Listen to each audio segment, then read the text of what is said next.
எல்லோருக்கும் வணக்கம். இன்னைக்கு நம்ம இனியவள் உற்சாகம் சேனல்ல என்ன பார்க்க போறோம் அப்படின்னா, சனிக்கிழமை சனி பகவானுக்கு உகந்த நாளாக சொல்லப்படும் இந்த சனிக்கிழமை நாளில் நம்ம எந்தெந்த தெய்வத்தை வழிபடலாம், நம்ம எந்தெந்த தெய்வத்தை வழிபடுவதன் மூலம் நமக்கு எப்படிப்பட்ட பலன்கள் எல்லாமே கிடைக்கும் அப்படிங்கிறத பற்றி தான் இந்த வீடியோவில் நம்ம விளக்கமாக பார்க்கலாம். அதே மாதிரி வீடியோவை ஸ்கிப் பண்ணாமல் முழுமையாக பாருங்கள். வீடியோ பிடிச்சிருந்தா லைக் பண்ணுங்கள். அதே போல் தகவல்களை நீங்கள் தெரிஞ்சுக்கணும் அப்படின்னா மறக்காமல் சப்ஸ்கிரைப் பண்ணுங்கள். கூடவே இருக்க பெல் ஐக்கானையும் ப்ரெஸ் பண்ணிக்கோங்க. அப்போ தான் நாங்கள் போடுற ஒவ்வொரு வீடியோவுமே உடனுக்குடன் நோட்டிஃபிகேஷனாக வந்து சென்றடைங்க.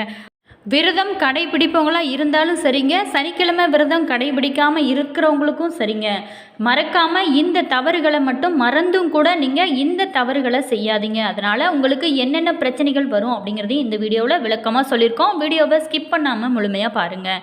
சனிக்கிழமை அப்படிங்கிறது சனி பகவான், பெருமாள், ஆஞ்சநேயர் போன்ற கடவுள்களுக்கு ரொம்பவும் விசேஷமான கிழமைகளுக்கு இருந்து வருகிறது. மேலுமே சனிக்கிழமைகளில் இவங்களை வழிபடுவங்களுக்கு சகல சௌபாக்கியங்களுமே கிடைக்கும் அப்படிங்கிறது பக்தர்களோட நம்பிக்கை காலங்காலமாக இருந்துட்டு வர விஷயம். அந்த வகையில் தான் சனிக்கிழமைகளில் இந்த விஷயங்களை எல்லாமே செய்யும் பொழுது நமக்கு இவங்களுடைய பரிபூரண அருளுமே கிடைக்கும்.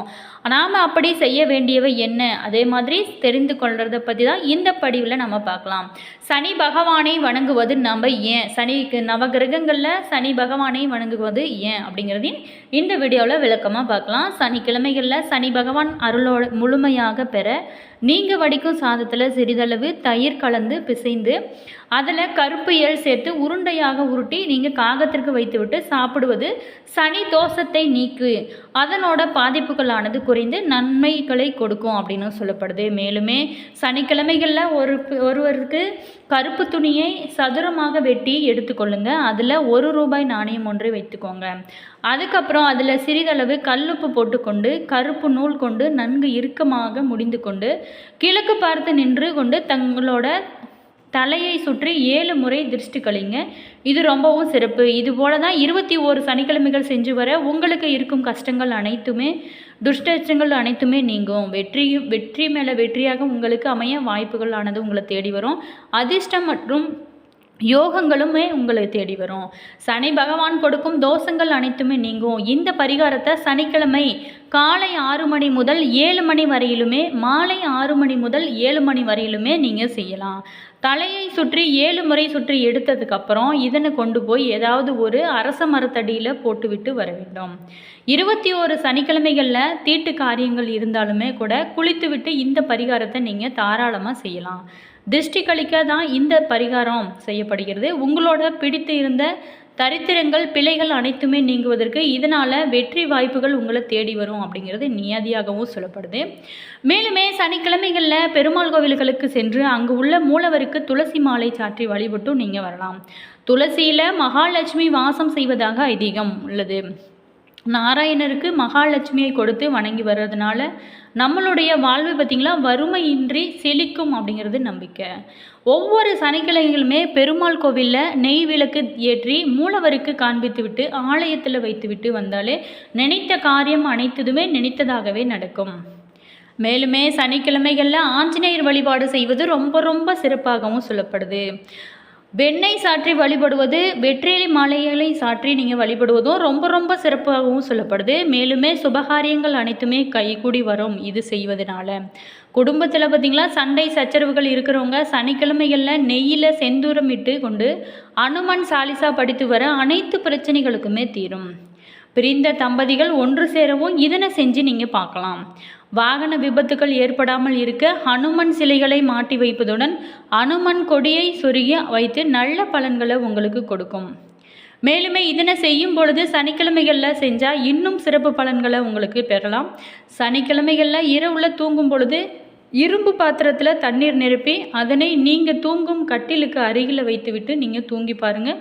உங்களுக்கு துர்தஷ்ட கனவுகள் எதுவுமே அண்டாது நிம்மதியான தூக்கமும் வரும் அப்படின்னு சொல்லப்படுது. வழிபாடுகளில் மிகுந்த மகத்துவம் வாய்ந்தது தான் அனுமன் வழிபாடு. அனுமனை செவ்வாய்க்கிழமைகளிலும் சனிக்கிழமைகளிலும் நீங்கள் வழிபடுவது ரொம்ப ரொம்ப சிறப்பு. அதிலுமே சனிக்கிழமை வழிபாடு அளவில்லாத பலன்களை உங்களுக்கு தரக்கூடியது. சனிக்கிழமைகளில் அனுமனை வழிபடுவதன் மூலம் நம்ம பல்வேறான சிறப்புகளை நம்மளால் அடைய முடியும். சனிக்கிழமை பார்த்திங்களா, பெருமாளுக்கு சனி பகவானுக்கும் உகந்ததாகும். சனி பகவானால் ஏற்படும் தொல்லைகளிலிருந்து விடுபடவும் சனிக்கிழமையில் ராம பக்தரான அனுமனை வழிபடுவதும் மிகவும் சிறப்புக்குரியதாகவும் சொல்லப்படுது. சனிக்கிழமைகளில் அனுமனை எப்படி நம்ம வழிபட வேணும் அப்படின்னா, நம்ம சனிக்கிழமைகளிலும் சனி ஓரை நேரத்தில் அனுமனை வருவது ரொம்ப ரொம்ப சிறப்பு. மனதில் பயத்தை போக்கக்கூடியதாகவும் மாங்கல்ய காரியங்கள் அனைத்துமே நடத்தி கொடுப்பார் அனுமன் அப்படின்னும் சொல்லப்படுது. வீரத்தையும் ஞானத்தையும் தந்தருபவர் அனுமன் என்றும் போற்றப்படுகிறது. அனுமன் வழிபாடு செய்ய செய்ய வலிமையும் மன உறுதியும் கொண்ட மனத்துடன் எந்த செயலையுமே செய்ய முடியும். காரிய அனைத்துமே ஜெயமாக்கி கொடுக்குவார் ஆஞ்சநேயர் அப்படின்னும் சொல்லப்படுது ராமாயணம். அது மட்டும் இல்லாமல் சக்திக்கு உதாரணமாக திகழ்பவர் மட்டுமல்ல, ஆஞ்சநேயர் பக்திக்கும் உதாரணமாக புருஷராக திகழ போகிறாரு. பக்தியில் சிறந்தது அனும பக்தி அப்படின்னும் சொல்லப்படுது. ஸ்ரீ ராமபிரான் மீது அத்தனை அன்புமே பக்தியும் கொண்டவர். அதனால தான் பல ஆலயங்களிலுமே கூட கைகூப்பி நிலையில் சந்நிதி கொண்டிருக்கும் அனுமனை தரிசிக்கிறோம். நம்ம எப்போதுமே மனதில் ஸ்ரீ ராமசத்தியமூர்த்தியையும் சீதா பிராட்டியையும் நெஞ்சில் வைத்திருப்போங்க என்றும் கம்பர் மிக அழகாக வர்ணித்திருக்காரு. அனுமனை வழிபட்டாலே அனுமனோட அகம் குளிர்ந்து அருள்வாராம். மேலுமே சனி பகவானோட ஆதிக்கம் தான் நம்மளுடைய வாழ்க்கையின் சகலத்துக்கும் காரணமாகவும் சொல்லப்படுது. இதனால தான் பார்த்திங்களா, சனி பெயர்ச்சி அப்படின்னாலே நாம் பயப்படுறோம். அனுமனோட பக்தர்கள் சனி பகவானோட பெயர்ச்சி குறித்தோ சனி பகவான் என்ன செய்வாரோ என்ன நடக்குமோ என்பது குறித்தோ எல்லாமே வருந்த தேவையில்லைங்க. நீங்கள் தொடர்ந்து இறை வழிபாட்டை செஞ்சாலே உங்களுக்கு பல்வேறு அற்புதங்கள் உங்களுடைய வாழ்க்கையில் நடக்கும். அனுமனோட அருள் இருந்தால் மட்டுமே சனீஸ்வரரோட தாக்கமானது வெகுவாக குறையும். அவரோட பரிபூர்ண அருளையுமே நீங்கள் பெற முடியும். எனவே சனிக்கிழமைகளில் பார்த்திங்களா, அனுமன் வழிபாடு செய்வது மிகவும் விசேஷ பலன்களை உங்களுக்கு தரக்கூடியதாகவும் சொல்லப்படுது. சனிக்கிழமை அன்னைக்கு அனுமனை வழிபடுவது போலவே சனி ஓரை நேரத்திலும் அனுமனை வழிபட்டு பிரார்த்தனை செஞ்சு கொண்டாலே சகல எதிர்ப்புகளுமே தவிடு பொடியாக மாறத்துக்கு நிறைய வாய்ப்புகள் இருக்குது. அது மட்டும் இல்லாமல் இந்த அற்புதம் வாய்ந்த சனிக்கிழமைகளில் அனுமன் சாலிசா சொல்லி பாராயணம் செய்யுங்க. அனுமனுக்கு வெற்றிலை மாலையும் துளசி மாலையும் சாத்தி வேண்டிக் கொள்ளுங்க. வேண்டுதலை எல்லாமே தந்துருள்வார் அனுமன். சனி பகவானின் கோபத்தில் இருந்தும் தாக்கத்தில் இருந்தும் நம்மை அரதன காப்பார் அனுமன். அருகில் உள்ள ஆலயத்திற்கு சென்று நீங்கள் ஆஞ்சநேயருக்கு வெண்ணெய் காப்பு செய்து வேண்டிக் கொள்ளுங்க. உங்களோட வாழ்க்கையின் துன்பங்கள் எல்லாமே அந்த வெண்ணெய் போலவே உருகி போகும். நீங்கள் எப்போதுமே மகிழ்ச்சியாக இருக்க இது ரொம்பவும் உதவிகரமாக இருக்கும் இந்த வழிபாடுகள் அப்படின்னும் சொல்லப்படுது. நவகிரகங்களை வணங்குவதுமே இந்த சனிக்கிழமை நாளில் ரொம்பவும் சிறந்ததாகவும் சொல்லப்படுது. நவகிரகங்களை நம்ம எப்படி வழிபடுவது, எத்தனை முறை வலம் வர வேண்டும், எந்த கிரகத்தால் என்ன பலன் கிடைக்கும், வாங்க விரிவாக பார்க்கலாம்.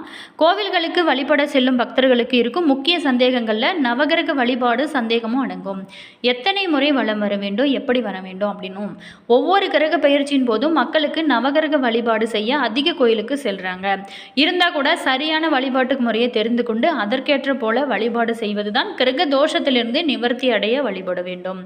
மேலுமே நவகிரகங்களில் உள்ள சூரியன், சந்திரன், செவ்வாய், புதன், குரு, சுக்கிரன், சனி ஆகிய 7 கிரகங்களுமே வளமாக சுற்றுவதால் அந்த கிரகங்களுக்காக 7 சுற்ற வேண்டும் அப்படின்னும், அதுக்கப்புறம் ராகு கேது கிரகங்கள் இடமாக சுற்றுவதால் அதற்கு இடதுபுறமாக சுற்றுப்புற வேண்டும் அப்படின்னும் கருத்து பலரிடமே நிலவுகிறது. அப்படிதான் செய்ய வேண்டுமா அப்படிங்கிற கேள்வியும் கூட பல பேரோட மனதில் தோன்றுறது. ஆனால் கூட இது தவறான செயல். நவகிரகங்களை வழிபட்டு நாம் 9 முறை வளமாக சுற்றி வருவது தான் சரியானதாகவும் சொல்லப்படுது. அதே போல தாங்க கோவிலுக்கு சென்றாலே முதல்ல விநாயகரை வணங்கிவிட்டு அதுக்கப்புறம் அனைத்து தெய்வங்களையுமே வழிபட வேணும். பின்னர் கடைசியாக நவகிரகங்களை தரிசிப்பது தான் சரியானது.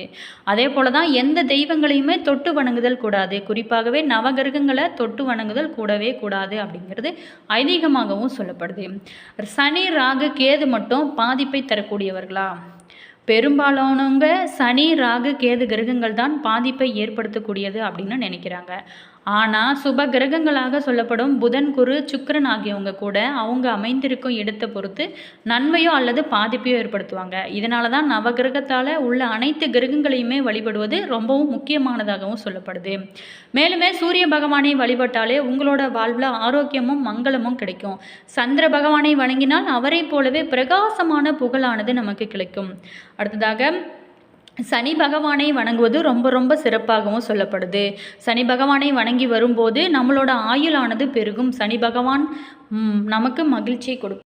என்ன நண்பர்களே, இந்த வீடியோவில் சனிக்கிழமை வழிபாடை பற்றி பார்த்தோம். இந்த வீடியோ பயனுள்ள ஒரு தகவல்களை தந்திருக்குன்னு நினைக்கிறேன். வீடியோ பிடிச்சிருந்தால் லைக் பண்ணுங்கள். இது போல் தகவல்கள்லாம் நீங்கள் தெரிஞ்சுக்கணும் அப்படின்னா மறக்காமல் சப்ஸ்கிரைப் பண்ணுங்கள்.